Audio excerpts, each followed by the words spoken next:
전능하신 나의 주 하나님은 금치 못하실 일 전혀 없네. 우리의 모든 간구도 우리의 모든 생각도 우리의 모든 꿈과 모든 소망도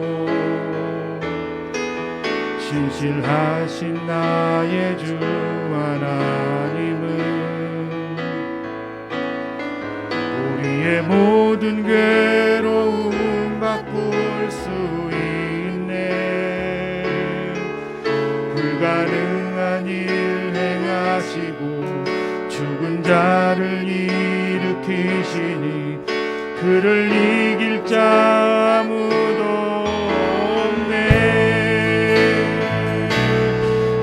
말씀 의지하여 깊은 곳에 금을 던져 오늘 그가 놀라운 일을 이루시는 것보다 주의 말씀 의지하여 믿음으로 금을 던져 믿는 자에게 묻지 못한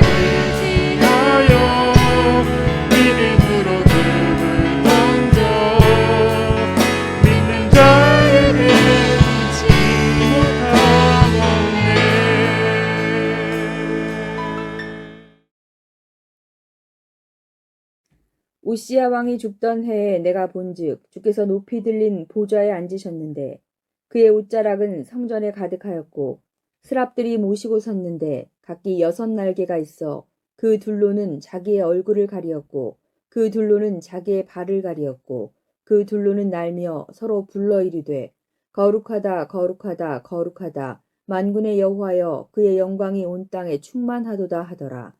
이같이 화답하는 자의 소리로 말미암아 문지방의 터가 유동하며 성전의 연기가 충만한지라. 그때에 내가 말하되 화로다 나여 망하게 되었도다. 나는 입술이 부정한 사람이요 나는 입술이 부정한 백성 중에 거주하면서 만군의 여호와이신 왕을 베었음이로다 하였더라. 그때 그 스랍 중에 하나가 부젓가락으로 제단에서 집은 바 핀 수출 손에 가지고 내게로 날아와서 그것을 내 입술에 대며 이르되 보라 이것이 내 입에 닿았으니 내 악이 제하여졌고 내 죄가 사하여졌느니라 하더라. 내가 또 주의 목소리를 들으니 주께서 이르시되 내가 누구를 보내며 누가 우리를 위하여 갈꼬 하시니 그때에 내가 이르되 내가 여기 있나이다 나를 보내소서 하였더니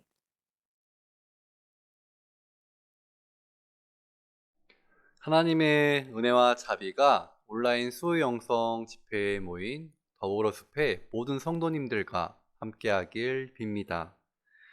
오늘 이 시간 이사야의 말씀을 통해 이사야가 만난 하나님의 모습을 묵상하고 또 자신이 받은 소명의 길을 어떻게 걸어가야 할지 나누는 시간이 되었으면 좋겠습니다. 함께 읽은 오늘 본문은 이사야의 소명장으로 유명합니다. 이사야의 소명장, 즉 어떤 특별한 목적을 위해 이사야가 하나님께 부름받는 장입니다. 이사야의 소명장이 6장에 등장하는 것도 특이하지만 이사야의 소명장이 유독 인상 깊은 건 이사야가 자신이 본 것을 이사야 자신의 시점으로 전달해 주는 데 있지 않나 싶습니다. 스랍이 날아다니고 거룩한 찬송이 울려 퍼지는 높은 보좌, 그리고 거기서 들려오는 여호와의 음성, 이 모든 신비를 이사야는 우리도 거기에 있는 것처럼 우리에게 잘 느끼게 해줍니다. 그런데 이사야가 이런 신비와 경외감 가운데서 하나님의 부름, 즉 소명을 받았을 당시 유다와 예루살렘의 상황은 썩 좋지 않았습니다. 아니, 매우 나빴습니다. 하나님의 백성은 하나님의 말씀을 떠난 지 오래됐고, 유다 사회는 각종 악행이 끊이지 않았기 때문입니다. 그래서 이사야 1장 4절에서 하나님은 이렇게 말씀하십니다. 슬프다 범죄한 나라요, 허물진 백성이요, 행악의 종자요, 행위가 부패한 자식이로다. 그들이 여호와를 버리며 이스라엘의 거룩하신 이를 만홀히 여겨 멀리하고 물러갔도다. 이 외에도 이사야 1에서 5장은 하나님을 떠난 유다와 예루살렘의 사람들을 향한 하나님의 심판 예고와 이들의 여러 죄악을 고발하는 내용으로 꽉 차 있습니다. 다음으로 오늘 본문 6장에서도 유다가 처한 나쁜 상황이 등장합니다. 그건 바로 우시야 왕의 죽음입니다. 우시야는 제2 말기에 불순종의 결과로 나병을 얻게 돼 죽고 말지만, 그는 재기 초기에는 여호와 앞에 정직했고 또 유다의 부국 강병을 이룬 위대한 왕이었습니다.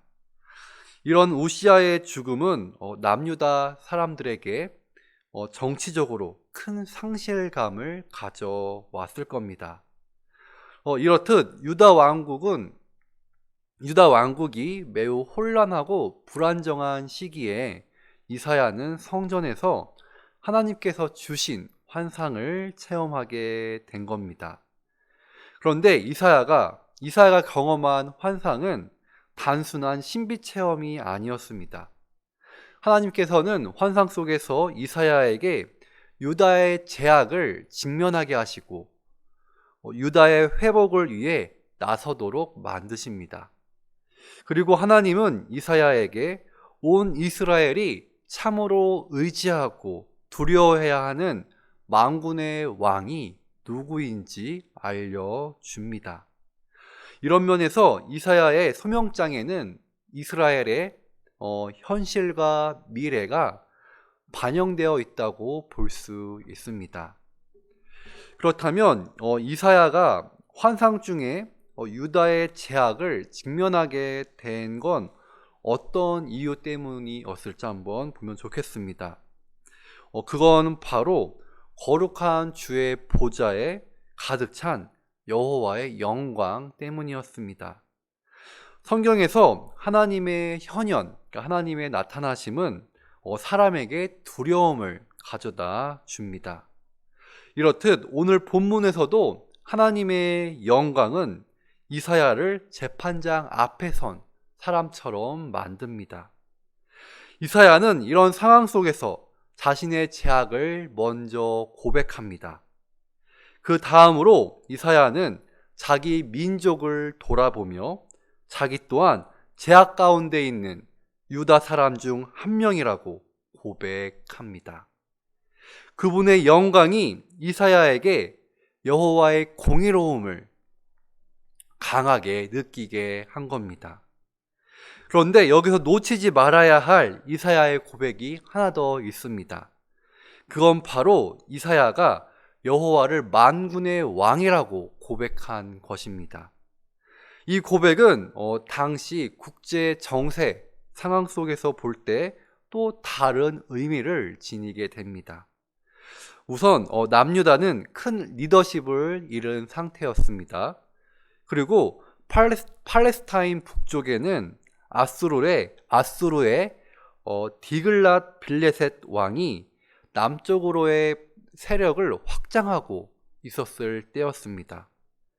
그래서 그 당시 유다에게는 큰 힘이 필요한 상황이었습니다.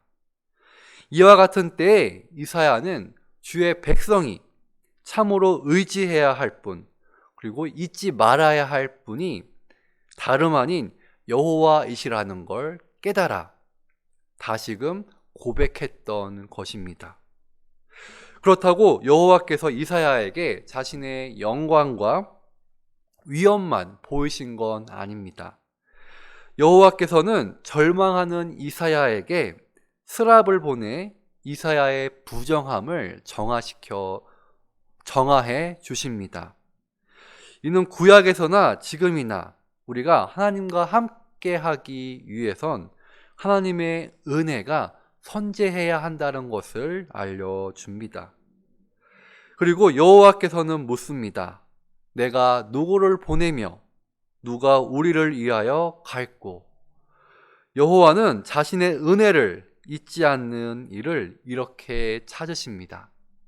그리고 여호와는 자신의 부름에 답하는 사람의 음성에 귀 기울이십니다.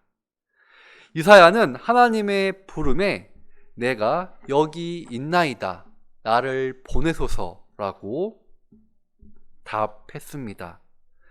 이사야는 예언자로 살아왔던 자신을 다시 부르셔서 깨닫게 해주신 여호와의 은혜에 감격하여 이렇게 외쳤을지 모릅니다. 어찌되었든 이사야는 이를 통해 자신이 걸어가야 할 방향을 다시 조정하게 된 겁니다. 그것은 길을 막고 듣지 않는 남유다 사람들에게 여호와의 말씀을 다시 전하는 것이고, 또한 그들에게 필요한 은혜는 바로 여호와에게로부터 온다라는 것을 깨닫게 해주는 것이었습니다. 이렇게 이사야를 부르시는 여호와 하나님은 오늘을 살아가는 우리 또한 부르십니다. 또는 찾으십니다. 하나님의 은혜를 입은 자들에게 그들이 걸어가야 할 길을 어떻게 걸어가고 있는지 물으시기 위해서 말입니다.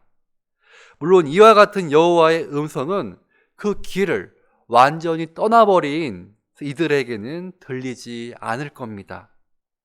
그 음성은 아직도 그 길을 지친 걸음으로 걸어가는 이에게, 그리고 자신의 부정함을 인정하고 여호와의 은혜를 찾는 이들에게는 여전히 들려질 겁니다.